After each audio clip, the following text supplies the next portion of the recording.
Les belles histoires, la rentrée de la petite sorcière.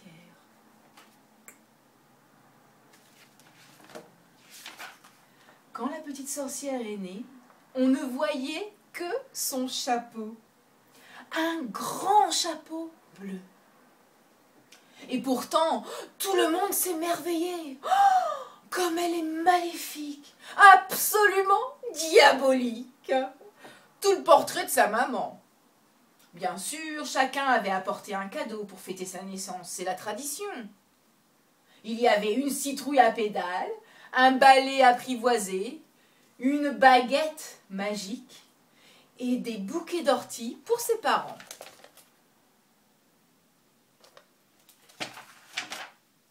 Le matin suivant, la petite sorcière avait déjà grandi d'1 mètre. Elle parlait et elle marchait parfaitement. On grandit vite chez les sorcières. Il était donc temps pour elle d'aller à l'école, prendre des cours de sorcellerie. Dans la famille, les grandes sorcières lui disaient « Tu vas voir, l'école, c'est très rigolo. Tu auras des tas de copains.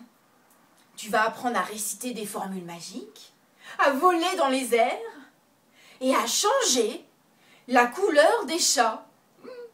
Tu vas apprendre plein de choses, 10 000 choses. »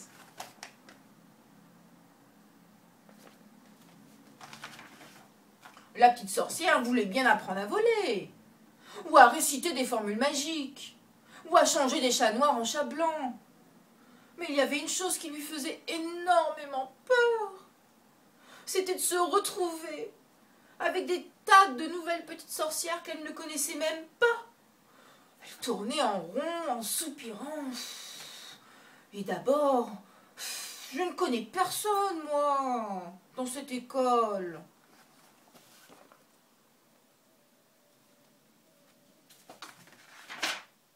Une nuit donc, les petits sorciers ne vont à l'école que pendant la nuit. La petite sorcière pose un pied dans la cour de l'école et soudain, une bande de petits sorciers se met à chahuter. « Minus, minuscule, ton chapeau, il est trop grand !» La petite sorcière, ça ne lui plaît pas du tout.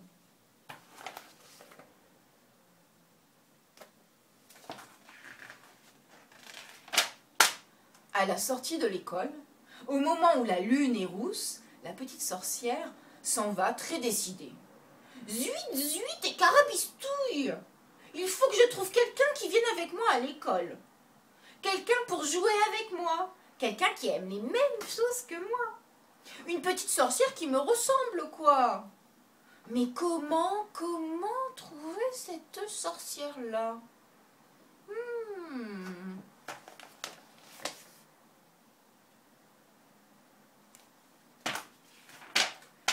De retour à la maison, la petite sorcière s'assoit dans un coin sombre pour feuilleter le grand miroir des sorciers et sorcières. On y trouve toutes les formules magiques, même celle de la ratatouille trop cuite. Soudain, la petite sorcière s'écrie « J'ai trouvé! C'est la formule numéro 66, celle qui fait sortir son reflet du miroir. » Il suffit de se mettre devant un miroir et de faire une grimace moche, mais vraiment moche, en récitant. Sans souci, c'est si facile d'être deux. Sans souci, c'est si facile d'être deux.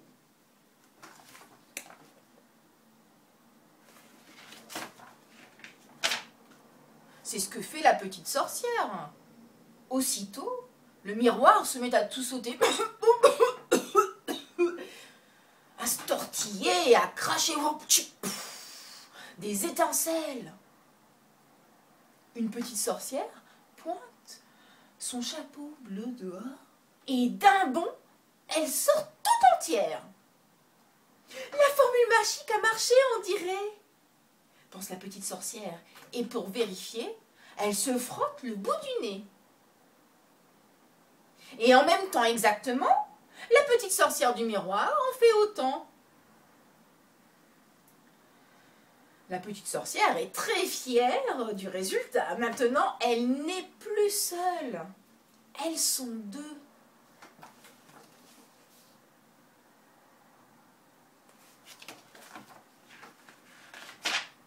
La nuit suivante, l'une et l'autre montent sur le palais tandem, en tenant bien leur chapeau en route pour l'école.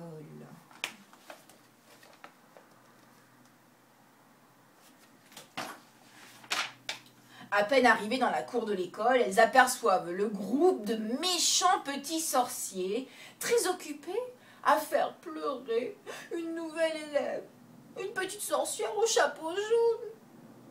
« Hé, vous !» crie la petite sorcière, « laissez-la tranquille !» Et en même temps exactement, la petite sorcière du miroir en fait autant. Le chef de la bande se retourne et se met à ricaner. Et vous, les minuscules, retournez chez votre maman. Ici, on fait de la grande magie, pas des petits sortilèges.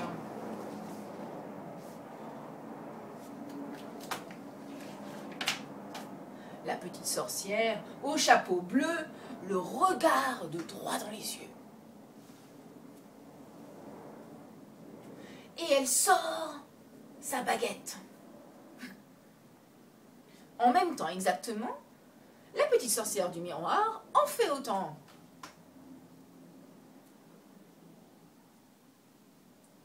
Une bataille de sortilèges va commencer. « Feu !» crie le chef de la bande.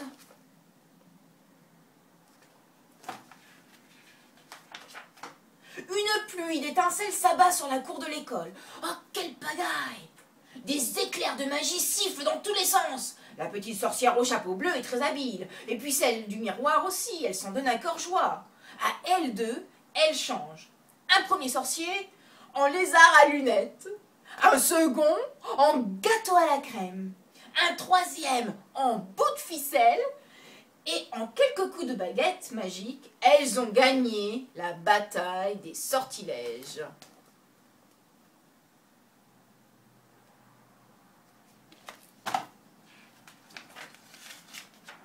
Le chef des petits sorciers est bien obligé de promettre de ne plus embêter personne et d'être tout mignon.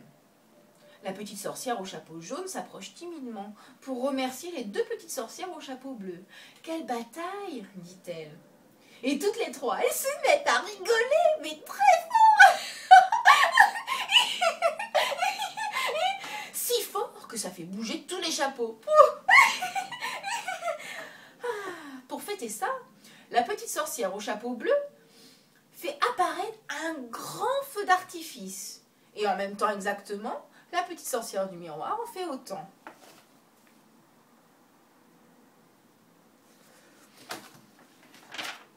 La petite sorcière au chapeau bleu commence à trouver un petit peu agaçant d'avoir à côté d'elle un reflet qui fait tout le temps la même chose et les mêmes gestes au même moment.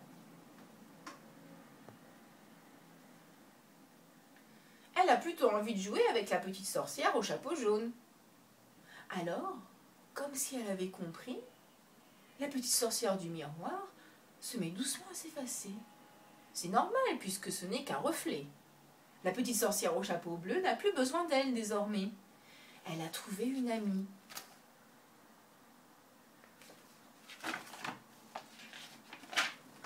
Dès le lendemain, la petite sorcière au chapeau bleu et la petite sorcière au chapeau jaune s'assoient côte à côte dans la classe. La maîtresse les félicite souvent, car elles sont très fortes pour fabriquer des orages ou faire chanter des araignées. Puis, à chaque récréation, elle joue à 1, 2, 3, sorcière, et à un tas d'autres choses, qu'on ne peut faire seulement que quand on est deux. Fin.